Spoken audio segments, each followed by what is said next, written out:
जी अस्सलाम वालेकुम रहमतुल्लाहि व बरकातुहू। आई होप कि आप और आपके अपने बिल्कुल ठीक ठाक और खैर वाफियत से होंगे। हम 2016 का पीएमएस का पेपर करने लगे हैं। साथ रहिए, इससे पहले भी हमने काफ़ी पेपर सॉल्व किए हुए हैं, प्लेलिस्ट में देख सकते हैं। बिस्मिल्लाहिर्रहमानिर्रहीम। Acoustic is a science of sound. Acoustics sound की साइंस को कहते हैं। लाइट की साइंस को क्या कहते हैं? ऑप्टिक्स। और कलर्स की साइंस, अच्छा ये जो वेव्स की साइंस है ना, साउंड वेव्स की साइंस को भी हम अकॉस्टिक ही कहेंगे मोस्टली। एक ही ये चीज़ है, जो वेव्स होती हैं वो साउंड की ही होती हैं ना ज़्यादातर। सो वेव जो होती हैं उनकी भी साइंस को अकॉस्टिक्स ही कहते हैं। कलर्स की साइंस को क्या कहते हैं पता है? उसको कहते हैं क्रोमैटिक्स, या उसको कहते हैं क्लोरीमेट्री। ठीक है।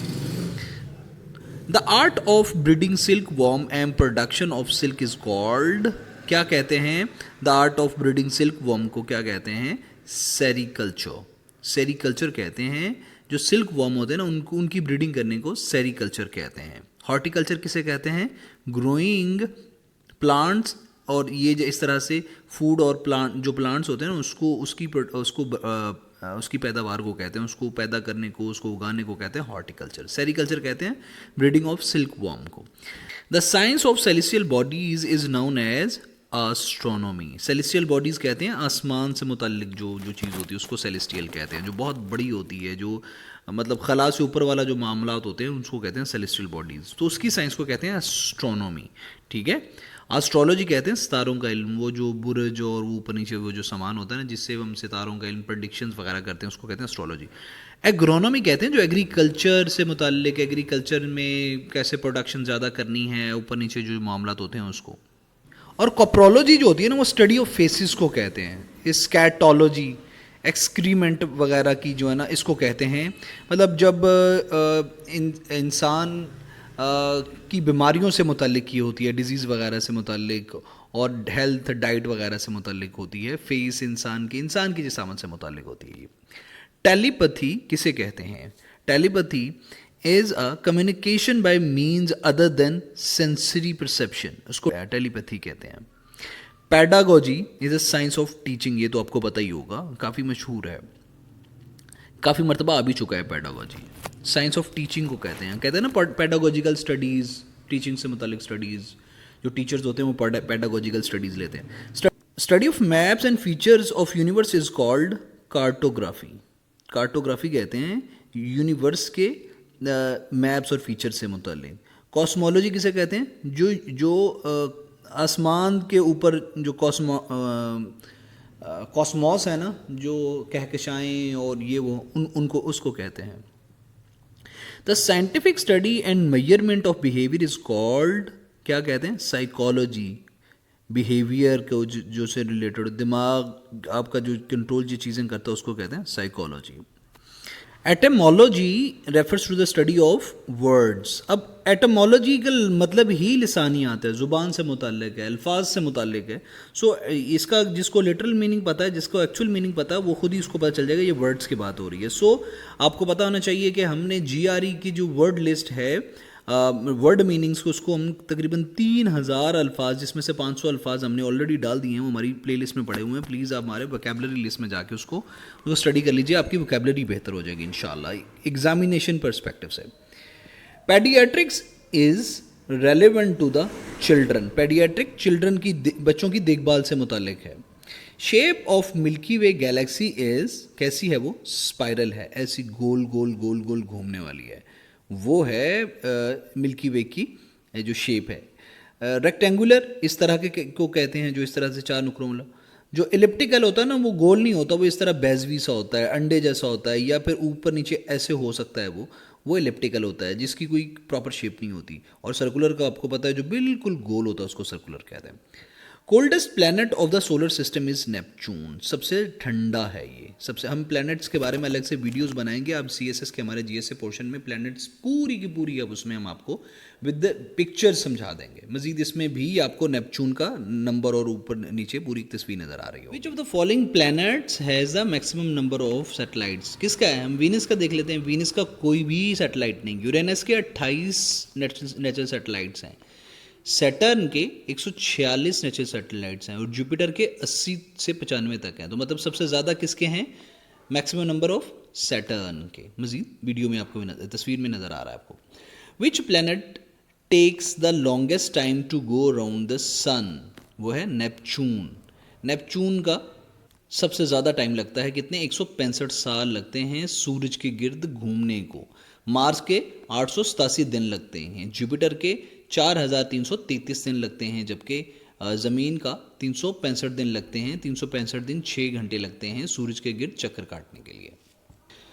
The first artificial satellite was launched by, किसका सबसे पहले लॉन्च हुआ था? 1970 में अमेरिका, 1970 में जापान, 1958 में अमेरिका, रशिया ने 1957 में किया था और 1965 में किया था फ्रांस ने। पाकिस्तान में 1990 में किया था, जबकि इंडिया ने 1975 में किया था। ये भी आपके नॉलेज के लिए मैंने लिख दिया। तो सबसे पहले किसने किया होगा फिर? ये देखें, अमेरिका ने किया 1958 में, बाकी उसके बात कर रहे हैं। The first Canadian women in space was Roberta Bondar. इसकी तस्वीर आपके सामने आ रही होगी। The first astronaut to set foot on the moon was Neil Armstrong. और ये कब गए थे? 1969 में, 69 में। The theory stating that new matter is always created to fill the space left by the universe is called steady state. ये सारी की सारी थियरीज हम CSS के जनरल साइंस एबिलिटी वाले पोर्शन में करेंगे इंशाल्लाह, वन बाय वन। आपको बिग बैंग का पता चलेगा, हब्बल्स थ्योरी, ब्लैक होल थ्योरी। और इस टाइम जो थ्योरी है जो ये कहती है the stating that new matter is always created to fill the space left by universe is called steady state theory. The velocity of sound in air at sea level is, इनमें से कोई नहीं है, वो है 340.3 metres per second. Acceleration caused by gravity is 32 feet per second square. A rocket needs a speed of 7 miles per second to escape from earth's gravity. जो अगर कोई रॉकेट वो है जो कि ज़मीन से जाना चाहता है, बाहर निकलना चाहता है, तो उसको 7 माइल्स फी सेकंड के हिसाब की स्पीड से उड़ना पड़ेगा। The sunlight is composed of 7 colour. जो सूरज की रोशनी है वो 7 रंगों से मिलकर बनती है। The rarest gas in air is, कौन सी है रेयरेस्ट? देख लेते हैं। नियॉन 0.0018% है, हीलियम 0.000524% है, कार्बन डाइऑक्साइड 0.04% है और ऑक्सीजन 21% है। आपको ये पता ही होगा। नाइट्रोजन सबसे ज़्यादा है, वो 78% है, ऑक्सीजन उसके बाद है, वो 21% है। तो सबसे कम कौन सी हुई? Neon 0.0018%। Minor objects in the irregular shapes orbiting the sun are called, जो छोटे छोटे ऑब्जेक्ट्स होते हैं ना इरेगुलर शेप के, जो सन के इर्द गिर्द घूम रहे हैं, उनको एस्ट्रॉइड्स कहते हैं। आमतौर पे पता होता है ना आपको, जब खबरों में आता है कोई एस्ट्रॉइड आके ज़मीन पे गिरा है, कोई बहुत बड़ा एस्ट्रॉइड ज़मीन की तरफ आ रहा है, तो वो एस्ट्रॉइड्स अजीब अजीब शक्लों के होते हैं, वो सूरज के गिर्द इस तरह घूम रहे हैं continuously. The lowest zone of atmosphere containing about 75% of total mass of atmosphere and 90% of water vapor is called troposphere. Troposphere कहते हैं जो सबसे नीचे वाला जो है वो एटमॉस्फेयर का वो है। मतलब आपको ये सारे के सारे आ रहे होंगे। ट्रोपोस्फेयर सबसे नीचे, उसके बाद है ये स्ट्रेटोस्फेयर है, फिर मीजोस्फेयर है, फिर एक्सोस्फेयर है। इस तरह से वो आपको ऊपर नज़र आ रहे होंगे, उसको आप नोट डाउन कर लीजिए। The theory about the beginning of the universe by huge explosion is called big bang theory. हम थ्योरीज को करेंगे, मैंने बताया। कॉन्स्टिलेशन किसको कहते हैं? कॉन्स्टिलेशन कहते हैं पैटर्न्स और groups of star in the sky. जो आसमान के ऊपर सितारों का वो जो जत्था सा होता है उसको कॉन्स्टिलेशन ऑफ स्टार्स कहते हैं। द सन टेक्स, कितना टाइम सूरज लेता है to travel around the galaxy? आपको पता है ना कि ज़मीन सूरज के गिर्द घूम रही है और सूरज भी गैलेक्सी के गिर्द घूम रहा है ना, और गैलेक्सी भी आगे घूम रही है, सुपर गैलेक्सी और नोवा के इर्द गिर्द घूम रही है। तो सूरज कितना टाइम लेता है? 225 मिलियन साल लेता है। मतलब सूरज का दिन जो हमारे 24 घंटे का दिन होता है ना, दिन रात होती है, तो सूरज को इतना टाइम लगता है गैलेक्सी के इर्द गिर्द घूमने के लिए। तो सोचें बनाने वाला कितना कोई बड़ा और कितना शानदार होगा। अल्लाहु अकबर। Days and nights are equal throughout the year. Equator पे दिन और रात जो है ना वो दिन और रात हमेशा बराबर रहते हैं पूरे साल। मतलब पाकिस्तान में वो इक्वेटर से थोड़ा ऊपर वाली साइड पे है ना, तो इसीलिए दिन, सर्दियों में दिन जो छोटा हो जाता है रात लंबी हो जाती है, और गर्मियों में दिन बड़ा हो जाता है और रात छोटी हो जाती है। लेकिन जो इक्वेटर पे कंट्रीज़ हैं जैसा कि नेरूबी है, काफ़ी ये भी सवाल आ जाता है अक्सर, नेरूबी, वहाँ पे पूरा साल दिन बराबर रहते हैं। सेलेस्टियल बॉडी, सेलेस्टियल मैंने पहले बताया है, ये आसमानी body, that effects the tides of oceans. वो कौन सी सेलेस्टियल बॉडी, आसमानी बॉडी है जो कि समंदर के अंदर टाइड्स, जो लहरों की वजह बनती है, वो है मून। ये एक पूरी थेरी है कि जिससे मून की जो शुआएं होती हैं वो वो जो है ना समुंदर के ऊपर लहरों की बायस बड़ी अक्सर बड़ी तूफ़ानों का बायस बनती हैं। Huge cloud of gas and dust in universe is called nebula. जो यूनिवर्स के अंदर बहुत ज़्यादा ह्यूज क्लाउड्स ऑफ डस्ट वगैरह है ना, उसको निब्यूला कहते हैं। Outer surface of the sun is called corona. कितनी गर्म है ये? 6000 डिग्री सेंटीग्रेड गर्म है कोरोना। ठीक है, एक तो कोरोना वो वाला है, ये उसी से याद रख लें भाई, जो उधर जाएगा उसको कोरोना ही होगा फिर। तो हम सूरज की सारी सरफेस को भी हम जीके के पोर्शन में करेंगे इंशाल्लाह। बस साथ रहें, सब्सक्राइब कर लें चैनल को। सन्स डायमीटर, सूरज का डायमीटर कितना है? 1.4 मिलियन किलोमीटर्स है। लार्जेस्ट प्लैनेट कौन सा है? लार्जेस्ट प्लैनेट आपकी इनमें से तो जुपिटर है, सबसे बड़ा जुपिटर है ना, सबसे जो बड़ा वो जुपिटर है, और दूसरे नंबर पे सैटर्न है, तीसरे नंबर पे यूरेनस है, चौथे नंबर पे नेपच्यून है, पांचवें नंबर पे हमारी ज़मीन है, छठे नंबर पे वेनस है, सातवें नंबर पे मार्स है, और आठवें नंबर पे मरकरी है। ये सूरज के गिर्द इस तरह से गोल गोल घूम रहे हैं ना। सो हम, मैंने बताया है, हम इसको कंप्लीट को पूरा पोर्शन डिवोट करेंगे इस पर।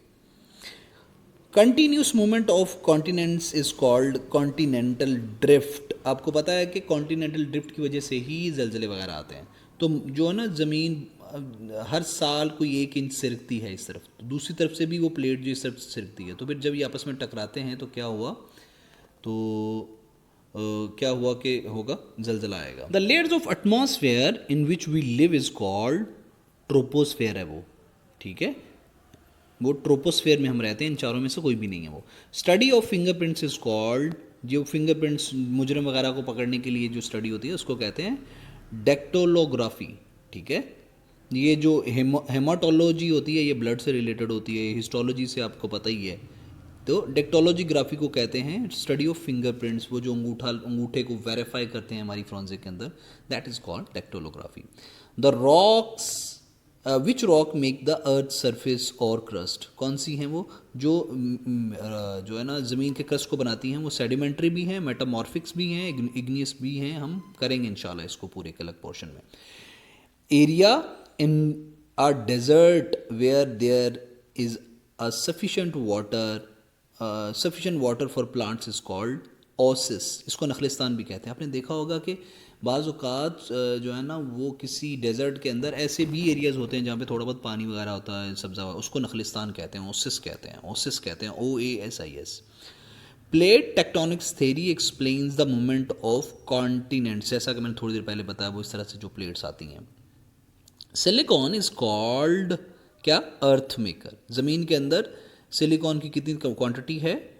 27.7%। ऑक्सीजन सबसे ज़्यादा है, वो कितना है? 46%। तो सिलिकॉन, क्योंकि ऑक्सीजन के बाद सबसे ज़्यादा ठोस मटेरियल, इसको अर्थ मेकर भी कहते हैं, ज़मीन बनाने वाला। Days and nights are equal in the year, पूरा साल नैरोबी के अंदर, मैंने पहले बताया नैरोबी के अंदर, इक्वेटर के ऊपर है ना ये, कीनिया अफ्रीका, तो इसको कहते हैं, इसमें पूरा साल दिन और रात बराबर रहते हैं। When magma reaches the surface it's called lava. अच्छा, आप ये CSS में सवाल आया भी हुआ है कि मैग्मा और लावा में क्या फ़र्क है। तो मैग्मा जब तक पहाड़ के अंदर होता है, खोल रहा होता है, उसको मैग्मा कहते हैं। जब वो बाहर आ जाता है सरफेस पे तो उसको लावा कहना शुरू कर देते हैं। Which star is known as the constant star, तो वो है नॉर्थ स्टार। वो हमेशा कांस्टेंट ही रहता है उधर आसमान के ऊपर। अगर आप नॉर्थ की तरफ देखेंगे तो आपको कांस्टेंटली नजर आएगा, बाकी सारे ऊपर नीचे होते रहते हैं, कभी आए कभी बुझ गए, वो कांस्टेंट रहता है। Which area is known world's earthquake belt, Pacific ring of fire को कहते हैं। ये तस्वीर में आपको आ रहा होगा, यहाँ पे बहुत ज़्यादा अर्थक्वेक आते हैं, तो इसको पैसिफिक रिंग ऑफ फायर कहते हैं। यहाँ पे बहुत ज़्यादा अर्थक्वेक वगैरह आते हैं। Which of the following is the physics law of moments, वो कौन सा है? The sum of clockwise moments is equal to the sum of anti clock moments. ये बिल्कुल वही है कि हर अमल का एक रद्द अमल होता है और उसकी अपोजिट डायरेक्शन में होता है, न्यूटन का थर्ड लॉ। ये बिल्कुल फिजिक्स का एक लॉ ऑफ मोमेंट्स भी यही बात कर रहा है। और मैं अक्सर कहा करता हूँ ये एथिकल लॉ भी है, अच्छाई का बदला अच्छाई और बुराई का बदला बुराई से मिलता ही मिलता है, कोई और सेकंड ऑप्शन नहीं। Which chemical element has properties of the metal and non metals? कौन सा है? वो है metalloid. Which tube extend from the mouth to anus? आपने देखा होगा हमारे एसोफेगस जो उसी में आता है, हमारे गले से लेके नीचे एनल तक एलिमेंट्री कैनल होती है, जो कि पूरे गले से लेके एनल तक हमारे होती है, वो एनस तक होती है, उसको कहते हैं alimentary canal. Where is the bile stored and intermittently released into the small intestine and aid digestion? वो किधर? वो गॉल ब्लैडर के अंदर होता है, वो थोड़ा बाइल स्टोर होता है और वो क्या करता है? डाइजेशन में हेल्प करता है। किडनी किस लिए होती है आपको मैं बताता चलूँ, वो होती है जिस्म जो है ना खून को फिल्टर करने के लिए। Blood circulates in which parts of body?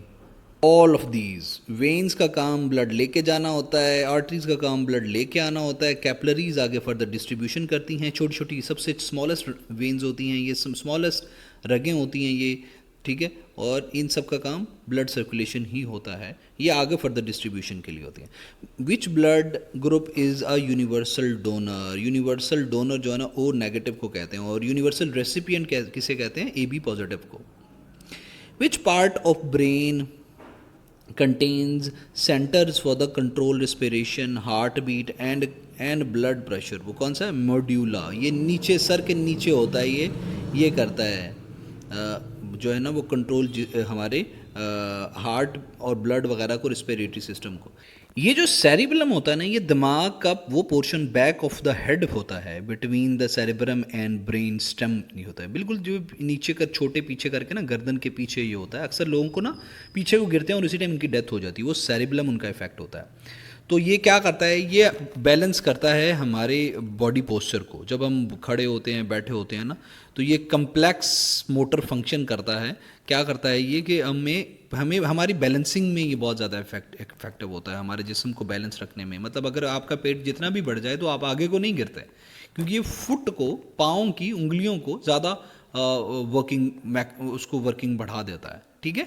So cerebellum जो होता है ये सर की पिछली साइड पे छोटा सा होता है, और ये सेरेब्रम जो है ना ये largest part of the brain होता है, ये सर के फ्रंट और टॉप स्कल के ऊपर होता है। ये रिस्पॉन्सिबल बहुत ज़्यादा फंक्शंस का रिस्पॉन्सिबल होता है, language control, senses, sight, sound, smell, taste वगैरह। सो काफ़ी मेन पार्ट यही होता है दिमाग का। The structure in a cell which contains the genes is called chromosomes में हमारे जीन्स होते हैं। Who coined the term gene? किसने जो है ना वो जीन की टर्म को इंट्रोड्यूस कराया था? वो थी विलहेल्म जोहेनेस JOHANNES जोहेनेस। अब पता नहीं इसको प्रोनाउंस कैसे करना है। Vitamin A is essential for, vitamin A किस लिए होता है? हम इसको पूरा पोर्शन करेंगे, सारे vitamin A, B12, E, D सब इंशाल्लाह। विटामिन ए किस लिए इसेंशियल होता है? प्रिवेंटिंग फॉर नाइट ब्लाइंडनेस को। Which vitamin prevents the haemorrhage? वो कौन जो है ना हेमरेज यानी खून, जो बहुत ज़्यादा खून बहता है ना, उसको कौन सा विटामिन कंट्रोल करता है? के। क्योंकि के क्यों करता है? क्योंकि ये ब्लड क्लॉटिंग में इस्तेमाल होता है, ये ब्लड क्लॉटिंग करता है, ये लूथड़े बनाता है। नहीं तो अगर ये इसकी कमी हो तो जरियान खून, जिस्म के अंदर से खून जब कोई चोट लगे तो इस तरह निकले कि फिर वो रुके ही ना, क्योंकि वो बहुत ज़्यादा वो क्लॉट नहीं ना होंगे, खुला हुआ होगा तो वो सारा निकल जाएगा। अगला सवाल है, how much blood does a normal adult person? कितना एडल्ट पर्सन की बॉडी में ब्लड होता है? तो वो है about 4 to 5 litres. Hydrogen acid is necessary for easy digestion of, किस चीज़ की इजी डाइजेशन के लिए ज़रूरी होता है? हाइड्रोलिक एसिड, प्रोटीन्स की। Which vitamin is provided by sunlight of the body? Vitamin D जो है ना वो सनलाइट से जिस्म को दिया जाता है। When was HIV was identified? AIDS कब आइडेंटिफाई हुआ था? 1983 के अंदर। Which disease cause difficulty in breathing? वो है एस्थमा। जो एस्टिग्मेटिज्म है ना, वो नज़र की कमज़ोरी की बीमारी को होती है। ऑटिज़म ब्रेन की एक बीमारी है, उसको कहते हैं। सो एनीमिया, ना सोने की जो बीमारी होती है, रात को नींद ना आना, उसको कहते हैं एनीमिया। सो एस्थमा क्या होता है? जो एस्थमा सांस की बीमारी को कहते हैं। Which of the following is the most common form of colour blindness usually found in male? सबसे ज़्यादा कलर ब्लाइंडनेस मर्दों में पाई जाती है, आपको पता ही होगा। और इनमें इसमें सबसे ज़्यादा क्या है? इस कलर ब्लाइंडनेस में कौन सा कलर सबसे ज़्यादा यूजुअली होता है? जो सबसे ज़्यादा डिफ़िकल्टी लोगों को रिकग्नाइज करने में होती है, जो कलर ब्लाइंडनेस के शिकार होते हैं, वो रेड फ्रॉम ग्रीन, वो लाल को सब्ज़ के से मुख्तलिफ नहीं कर पाते। Disease which travel itself from place to place called infection, उसको कहते हैं इन्फेक्शन, जो एक जगह से दूसरी जगह फैलता जाए। What is H5N1? वो वायरस है, ठीक है। अच्छा, मैं आपको बताऊं, ये जो इससे ऐसा वायरस H5N1 इस तरह के सवाल आते हैं, इस पर आपने फोकस नहीं रखना। उसकी लॉजिक ये है कि ये अकॉर्डिंग टू सिचुएशन ये पूछे जाते हैं। मतलब अभी H5N1 के बारे में, अभी कोरोना के कोई नए वेरिएंट के बारे में पूछ लिया जाएगा। सो आपने ये जो सवाल होते हैं ना, ये मोस्टली टाइम की वजह से पूछे जाते हैं। सो इनको ज़्यादा फोकस नहीं, ये जनरल नॉलेज के सवाल हैं, उस पर ज़रा फोकस रहना आपने। Objects having the same size, shape and measurement are called congruent, उसको कहते हैं। जो सेम साइज, शेप और मेजरमेंट के, उनको congruent कहते हैं। A line passing through a circle away from center is called chord, उसको कहते हैं chord। जो एक circle away from a centre से जो है ना वो पास गुजर रही है। Sum of angles in a triangle is 180। एक ट्राइंगल के अंदर टोटल जो एंगल्स होते हैं उनका कितना होता है? सम 180 होता है। According to the Pythagoras theorem, when the hypotenuse is C, वो कब होता है? ये फार्मूला है a square plus b square is equal to c square. Two polygons are similar if both A and B. Two polygons are similar if all corresponding sides are proportional, all corresponding angles are equal. तो ये दोनों ही सही हैं। ये similar two polygons होते हैं जब ये दो होते हैं। The midterm breaking is applied to quadratic equations. What is the next term for the sequence? ये सीक्वेंस वाले सवाल हम आगे इंशाल्लाह इसको समझेंगे, पूरा समझ के करेंगे। दो मतलब ये इनमें रिलेशन देखना होता है कि 6 तिये 12, 18 चौका 54, और इसको 5 फिर ये, और इसको आगे फिर 6 के साथ फिर मल्टीप्लाई करना पड़ेगा। सो ये यहाँ पे दो जो है ना लॉजिक से आता है, तो इसमें रिलेशन ढूंढना होता है। तो हम इसका पूरा पोर्शन करेंगे, पूरी बुक इसकी सॉल्व करेंगे इंशाल्लाह। What is the 0.004% of 0.5? वो है ये, आप इसको निकाल लें खुद ही। 0.02%. In the equation of a straight line, what does the letter C represent? C represent y-intercept. When 73 is added to 89 and the amount is doubled, it gives the same result as the square of 18. What is the answer? ये आप math के जो है ना वो खुद ही कर लीजिएगा, मैथ के अलावा मैं बाकी आपको करवा रहा हूँ। सो मैथ के लिए आप अलग से प्रैक्टिस कर लीजिएगा। What device accept the data from outside the computer and transfer to CPU? वो है input device. Which shortcut key is use to insert a new slide in PowerPoint presentation? Ctrl+M। Spam और fraudulent emails are also called junk mails को कहते हैं। Who was the inventor of mouse? Douglas Engelbart, और इसने 1963 में किया था mouse को invent. Which is the largest hardware company of computer? यहाँ पे इन लोगों ने HP दिया हुआ, तब 2016 में HP होगा, लेकिन आज की डेट में एप्पल है द लार्जेस्ट हार्डवेयर कंपनी है। सबसे ज़्यादा रेवेन्यू वाली कंपनी भी एप्पल ही है। Which of the following is conventional designation for pre-release software? Beta. Temporary storage place for a information in a computer is called buffer. Buffer उसको कहते हैं जो टेम्प्रेरी स्टोरेज प्लेस होती है जो इन्फॉर्मेशन वगैरह की। The prevention of electronic crimes, पीका इसको कहते हैं। ये 2016 में आया था, ये ज़रूर पढ़िएगा, आपको काफ़ी ज़्यादा पता चलेगा इंटरनेट के यूज़ वगैरह का। पीका इसे कहते हैं, 2016 में आया था ये। When was the last census held in Pakistan? यहाँ पे 1998 लिखा हुआ है, लेकिन उसके बाद हुए थे, 2017 में हुए हैं वो। मालाकंड पास कनेक्ट्स पेशावर विद चित्राल, ये पाकिस्तान की टोटल जियोग्राफी हमने पाकिस्तान अफेयर में क्लियर की हुई है, तो उसको वहाँ से देख लीजिए।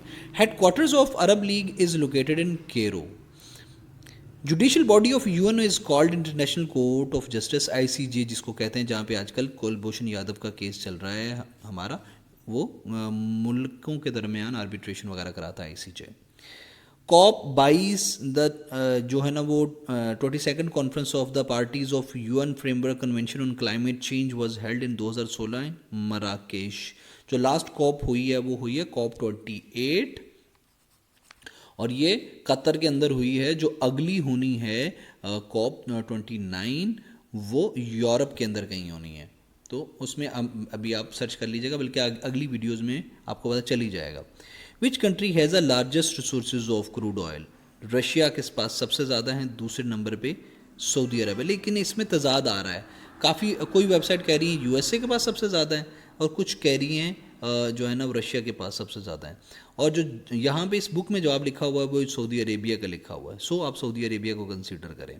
Highest battlefield in the world is Siachen glacier, सबसे बड़ी ऊंची बैटलफील्ड है दुनिया की। Summer Olympics for the year 2000 will be held in, Tokyo में हुए थे 2024 के, जो हेल्ड हुए थे ना वो हुए थे कतर के अंदर। Summer Olympics for the year 2020 will be held in Tokyo, वो टोक्यो में हुए थे। 2024 के फ्रांस में होने अगस्त को, पेरिस के अंदर।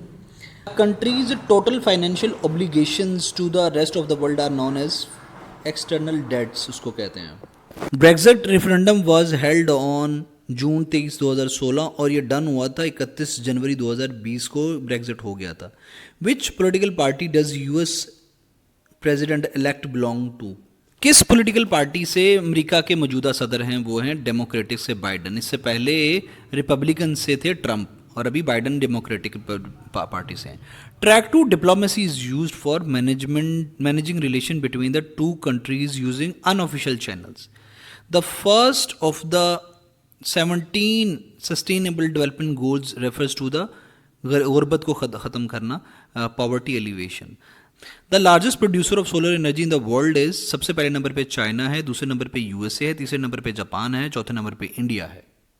1 barrel of petroleum is equal to 42 US gallons. First woman to win Nobel prize was Marie Curie, 1903 में इनको मिला था। अभी तक इनको, ये वाहद ऐसी खातून है जिनको 2 मरतबा नोबेल प्राइज मिल चुका है, और टोटल 621 लोगों में से 64 खवातीन को अब तक नोबेल प्राइज़ मिल चुका है। और अब तक टोटल कितने लोगों को नोबेल प्राइज़ मिल चुका है? 621 लोगों में से, जिनमें से 64 खवातीन हैं। Hydrometer is use to measure the specific gravity of liquid, उसको हाइड्रोमीटर कहते हैं।